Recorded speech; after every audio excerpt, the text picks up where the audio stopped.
Hi friends, കുട്ടികൾക്ക് സ്പെഷ്യലായിട്ടൊരു fish നിർവ്വാണം ഉണ്ടാക്കി കൊടുക്കാമെന്ന് കരുതി. അതിനുവേണ്ടി ഞാൻ ഇന്നിവിടെ ഉപയോഗിച്ചിരിക്കുന്നത് കായൽ തിരുതയാണ്. ഫിഷ് മാരിനേറ്റ് ചെയ്യുന്നതിന് വേണ്ടി മുളക് പൊടി, മഞ്ഞൾപ്പൊടി, കുരുമുളക് പൊടി, ആവശ്യത്തിന് ഉപ്പ്, ഒരു നാരങ്ങയുടെ പകുതി എടുത്തിട്ടുണ്ട്. ഇനി നിർവ്വാണയുടെ ഗ്രേവിക്കായിട്ട് തേങ്ങാപ്പാൽ, പച്ചമുളക്, ഇഞ്ചി, വെളുത്തുള്ളി, പച്ചമാങ്ങ ഇവ ചെറുതായി അരിഞ്ഞത്, ഒരു തണ്ട് കറിവേപ്പിലയും എടുത്തിട്ടുണ്ട്. നമുക്ക് ഫിഷ് മാരിനേറ്റ് ചെയ്ത് വെക്കണം. ഒരു അരമണിക്കൂറോളം ഫിഷ് മാരിനേറ്റ് ചെയ്ത് വെക്കണം. പൊടികളെല്ലാം നാരങ്ങാനീരും കുറച്ച് വെളിച്ചെണ്ണയും ചേർത്ത് നന്നായി കുഴച്ചെടുക്കാം. ഇത് ഒരു പേസ്റ്റ് രൂപത്തിലാക്കി അത് നമുക്ക് മീനിൽ പുരട്ടി വയ്ക്കണം. അരമണിക്കൂറോളം ഫിഷ് മാരിനേറ്റ് ചെയ്ത് റെസ്റ്റ് ചെയ്യാൻ വെക്കണം. പിന്നീട് നമുക്കിത് ഫ്രൈ ചെയ്തെടുക്കാം. സാധാരണ ഞാൻ കരിമീനിലും നെയ്മീനിലുമാണ് നിർവ്വാണ ഉണ്ടാക്കിയിരിക്കുന്നത്. കായൽ തിരുത നല്ല ടേസ്റ്റി ആയിട്ടുള്ള, വളരെ സോഫ്റ്റ് ആയിട്ടുള്ള ഒരു മീനാണ്. മുള്ളും കുറവാണ്. അപ്പോൾ അത് വെച്ച് ആദ്യമായിട്ടാണ് ഫിഷ് നിർവ്വാണ ചെയ്തു നോക്കുന്നത്. ഇനി ഒരു പാൻ അടുപ്പത്ത് വെച്ച് കുറച്ച് വെളിച്ചെണ്ണയെ ഞാൻ ഉപയോഗിക്കുന്നുള്ളൂ. കാരണം ഫിഷ് മാരിനേറ്റ് ചെയ്തപ്പോൾ ഞാൻ കുറച്ച് വെളിച്ചെണ്ണ ചേർത്താണ് മാരിനേറ്റ് ചെയ്തിരിക്കുന്നത്. ഇനി എണ്ണ തിളച്ച് വരുമ്പോൾ അതിലേക്ക് കറിവേപ്പില തണ്ട് വിതറി അതിന് മുകളിലേക്ക് നമുക്ക് ഫിഷ് ഫ്രൈ ചെയ്യാനായി വയ്ക്കാം. വേവ് കുറഞ്ഞ് വളരെ സോഫ്റ്റ് ആയിട്ടുള്ളൊരു മീനാണ്. നമുക്കിത് പെട്ടെന്ന് തന്നെ ഫ്രൈ ചെയ്തെടുക്കാൻ പറ്റും. എങ്കിലും ലോ ഫ്ലെയിമിൽ വെച്ച് തന്നെ അത് കുക്ക് ചെയ്തെടുക്കാം. ഫിഷ് ഫ്രൈ ചെയ്തതിന് ശേഷം നിർവ്വാണയ്ക്ക് വേണ്ടി ഞാനൊരു ചട്ടി അടുപ്പത്ത് വെച്ചിട്ടുണ്ട്. ഈ മൺചട്ടിയിൽ കുറച്ച് വെളിച്ചെണ്ണ ഒഴിച്ച് അതൊന്ന് ചട്ടിയിൽ ചുറ്റിച്ചെടുത്തതിന് ശേഷം അതിൻ്റെ മുകളിലേക്ക് ഞാൻ വാട്ടിയെടുത്ത ഒരു വാഴയില, തൂശനില വയ്ക്കുന്നുണ്ട്.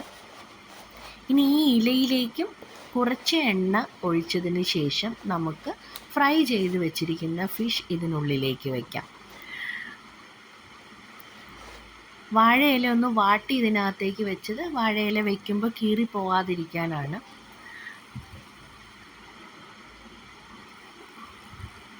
കുറച്ച് വെളിച്ചെണ്ണ ഒഴിച്ച് ഫ്രൈ ചെയ്ത് വെച്ചിരിക്കുന്ന ഫിഷ് എല്ലാം ഇതിലേക്ക് പ്ലേസ് ചെയ്ത് നമുക്ക് തേങ്ങാപ്പാൽ ഒഴിച്ചു കൊടുക്കണം. അപ്പോൾ നമ്മൾ ഫിഷ് ഫ്രൈ ചെയ്യുമ്പോൾ അതിനാവശ്യത്തിനുള്ള ഉപ്പും മുളകും മസാലയും ഒക്കെ ചേർത്തിട്ടുണ്ട്.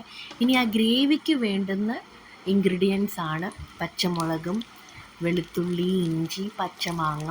ഇത് നല്ല കട്ടി തേങ്ങാപ്പാൽ ഒഴിച്ചതിന് ശേഷം നമ്മളിതിലേക്ക് അരിഞ്ഞു വെച്ചിരിക്കുന്ന പച്ചമുളക്, എരിവിനനുസരിച്ച് നിങ്ങൾക്ക് എടുക്കാം. ഞാൻ 2 കുഞ്ഞു പച്ചമുളകാണ് ഇവിടെ ഉപയോഗിച്ചിരിക്കുന്നത്.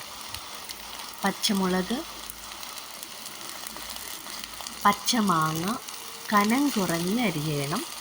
കാരണം നമ്മളിത് അടുപ്പത്ത് വെച്ച് ഒരുപാട് സമയം തിളപ്പിക്കില്ല. അപ്പോൾ ആ ഇരിക്കുന്ന സമയത്ത് തന്നെ ഇത് പച്ചക്കറികൾ നമ്മൾ ചേർക്കുന്നതിനൊക്കെ ഒരു വേവായി കിട്ടണം.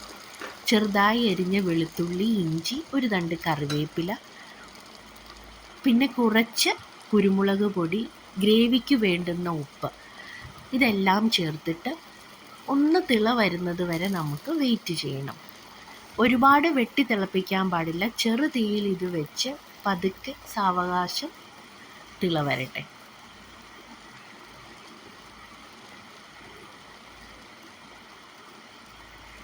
എരിവിനനുസരിച്ച് കുരുമുളകും ഇട്ട് കൊടുക്കണം.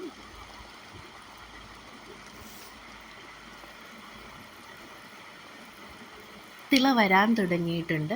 അതൊന്ന് തിളച്ച് വരുമ്പോൾ ഒരുപാട് വെട്ടി തിളയ്ക്കാതെ എന്നാലൊരു ചെറു രീതിയിൽ തിള വന്നു കഴിയുമ്പോൾ ഞാൻ ഈ ഒരു സ്റ്റേജിലത് ഓഫ് ചെയ്യുന്നുണ്ട്. ഞാൻ കുട്ടികൾക്കിത് ചോറുമായിട്ടാണ് കേട്ടോ കൊടുത്തത്. അവർക്കിത് വളരെ ഇഷ്ടമായി. അപ്പത്തിൻ്റെ കൂടെയും ഇടിയപ്പത്തിൻ്റെ കൂടെയുമൊക്കെ നമുക്കിത് ട്രൈ ചെയ്യാവുന്നതാണ്. Thank you.